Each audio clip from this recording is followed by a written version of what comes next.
I would never talk about acting stuff. He would hate it if I talked about, kind of acting talk. But I always worked with props and, kind of offered him things that might help him in his. Francis Ford Coppola is often celebrated as one of cinema's most daring and visionary filmmakers. But while his films have left an undeniable mark on the industry, the path to cinematic greatness was rarely smooth. Coppola's relentless dedication to his craft frequently brought him into conflict, not just with studios, but with the very actors he directed. Some of these clashes became legendary in Hollywood circles, marked by tension, stubborn egos, and artistic disagreements that threatened to derail entire productions. One actor who particularly strained Coppola's patience was none other than Marlon Brando. As iconic as Brando's performance in The Godfather became, getting him on board, and then working with him, was anything but easy. Initially, Paramount didn't even want Brando involved. "They flat out told me Brando would never be in this movie," Coppola once shared. But once Brando was cast, the real challenge began. The actor was notorious for refusing to memorize lines, opting instead for cue cards strategically placed around the set. He also experimented wildly with Vito Corleone's voice and appearance, famously shoving cotton into his cheeks to create the character's now famous mumble. Coppola admired Brando's genius, but admitted the experience was grueling. "He was brilliant, no question," the director reflected, "but he also made every day on set unpredictable and difficult." At one point, Brando flatly refused to perform a scene, choosing instead to sit silently, arms folded, daring anyone to confront him. "He knew he held all the cards," Coppola said. Still, despite the turbulence, Brando delivered a performance that transcended all the behind-the-scenes drama. No matter how infuriating he was, you had to give in to the sheer brilliance of his acting, Coppola later acknowledged. Then there was Frank Sinatra, an adversary of a different kind. Their feud began long before filming The Godfather even started. Sinatra was vocally opposed to the movie, viewing it as a harmful stereotype of Italian Americans. He was particularly incensed by the character of Johnny Fontane, a crooner with mob ties, widely rumored to be inspired by Sinatra himself. Coppola recounted hearing that Sinatra did everything in his power to stop the film from being made. "He had pull in the industry, and he wasn't shy about using it," Coppola said. A tense meeting at a restaurant only worsened things. Sinatra allegedly insulted Coppola outright, calling him a punk and brushing him off entirely. Coppola had also witnessed Sinatra's earlier tensions with Brando during the production of Guys and Dolls, years before he became a director. "Those two were constantly at odds," he recalled. "It was like watching two massive planets colliding." Sinatra never warmed up to Coppola or The Godfather. While he couldn't prevent the film from becoming a classic, the animosity remained. "Let's just say I didn't make his holiday card list," Coppola joked. Fast forward to the early 90s, and Coppola faced another difficult situation, this time involving rising star Winona Ryder. Fresh from hits like Edward Scissorhands and Heathers, Ryder had been cast as Mary Corleone in The Godfather Part 3, a pivotal role in the trilogy's conclusion. But just before filming began, Ryder backed out, citing exhaustion. The timing left Coppola in a bind. "We were ready to shoot. Everything was set. Then, suddenly, our lead actress was gone," he recalled.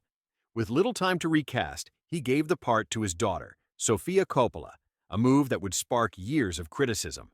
Ryder later revealed she believed Coppola held a grudge over the ordeal. "I thought he hated me," she admitted. "I was overwhelmed, and I wasn't in a good place, but I felt like I'd let him down." Still, their story didn't end there. Hoping to make amends, Ryder eventually approached Coppola with a script she thought he'd love, Bram Stoker's Dracula. He agreed to direct, marking a fresh start for their working relationship. "It was our chance to reconnect and move forward," Ryder said. But even that film wasn't free from conflict. Coppola's collaboration with Gary Oldman on Dracula proved to be one of his most intense. Oldman, known for his method acting, immersed himself deeply in the role, but his approach didn't always align with Coppola's direction. During a rehearsal for an asylum scene, the two clashed over Oldman's performance.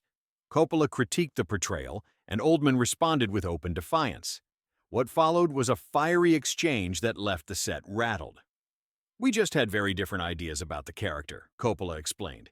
"It led to some very intense discussions." Oldman later confirmed the tension, but like others before him, still respected Coppola's vision. "We argued, sure, but Francis is a genius, and sometimes sparks fly when creative minds collide," he said. But if there was ever a production that tested Coppola's resolve to the limit, it was The Cotton Club, and much of that strain came from his stormy dynamic with Richard Gere. Originally hesitant to take on the lead role of Dixie Dwyer, Gere was finally convinced to sign on, only to find himself caught in a production spiraling into chaos. Endless delays, script overhauls, and financing nightmares plagued the film from the start. Coppola himself was brought in late in the process, not as a passion project, but as a financial lifeline for his struggling studio, Zoetrope. He wasn't eager, and neither was Gere. From the outset, tensions between the two simmered beneath the surface. Their creative visions clashed constantly. Coppola, known for his obsessive rewriting and experimental approach, once swapping climaxes from one part of the film into another and completely reshuffling the narrative, left Gere disoriented. With 30 to 40 different script versions floating around, the actor never knew which version of his character he'd be playing on any given day. Adding fuel to the fire was Gere's anxiety about being upstaged by his black co-stars, particularly real-life brothers Gregory and Morris Hines, whose tap-dancing brilliance and charisma lit up the screen. Gere reportedly voiced concerns about being sidelined in his own movie, a worry that didn't sit well with Coppola, who wanted to give equal narrative weight to both black and white storylines in the film. Their disagreements were constant. Gere, frustrated by the disorganization and the shifting spotlight, clashed with Coppola over character direction and the focus of the story. Coppola, in turn, was grappling with intense behind-the-scenes pressure, firing crew members, battling producers, and even fleeing the production temporarily when his pay was threatened. Despite all the creative fireworks, the final product bore Coppola's unmistakable style. Still, the scars from the experience lingered. Gere stuck with the role, but the bad blood between him and Coppola was evident. What was meant to be a triumphant jazz-age epic became instead a notorious Hollywood cautionary tale, one in which the tension between actor and director helped define the film's legacy as much as its content. For Coppola, these struggles were simply part of the job. He never expected filmmaking to be easy. "You fight for every scene, every moment," he once said. "It's a battle, but one worth waging." Looking back at his filmography, it's clear that the friction didn't weaken the art. It refined it.